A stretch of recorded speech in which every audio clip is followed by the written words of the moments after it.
वालेकुम। हाँ जी यूट्यूब वाले भराओ क्या हाल चाल है। उम्मीद है सारे भरा ठीक हो सन। असाने भरावां नाल शौक भी अच्छा जा रहा उसी।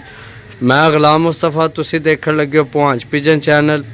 जी दोस्तों माशाल्लाह 10 पीस लगाए सन। सही है, चेक करो जनाब, ये 10 पीस लगाए सन।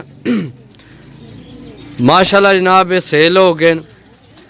तो जिन्हें भरावां ये तो नहीं चैनल सबसक्राइब नहीं किया, सबसक्राइब करो ताकि असी जड़ी वीडियो लगाइए अपने भरावां तक आसानी ना पहुँच सके।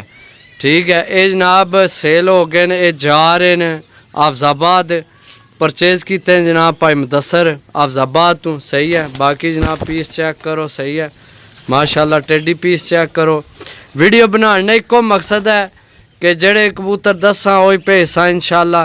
ए पीस चेक करो, ए तो चलो टेडी है या बाकी ए पीस चेक करो माशाल्लाह छापदार जा, बड़े अच्छे पीस हैं। अगला पीस चेक करो माशाल्लाह, पीस माशाल्लाह सारे ही अच्छे हैं। सही है, बाकी गल है सारी नसीबा नहीं, अल्लाह पाक उन्होंने नसीब करा।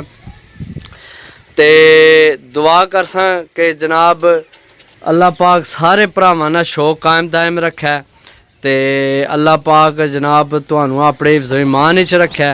ते जिन्हां भरावां साढ़े नाल कंटैक्ट करना होवे तो साडा राबता नंबर है 0325 52 40 630।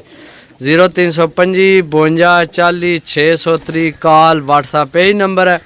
राबता करके जनाब लै सकने हो। बाकी जनाब भाईरा नाल अड्डे तो जाकर राबता करने आ।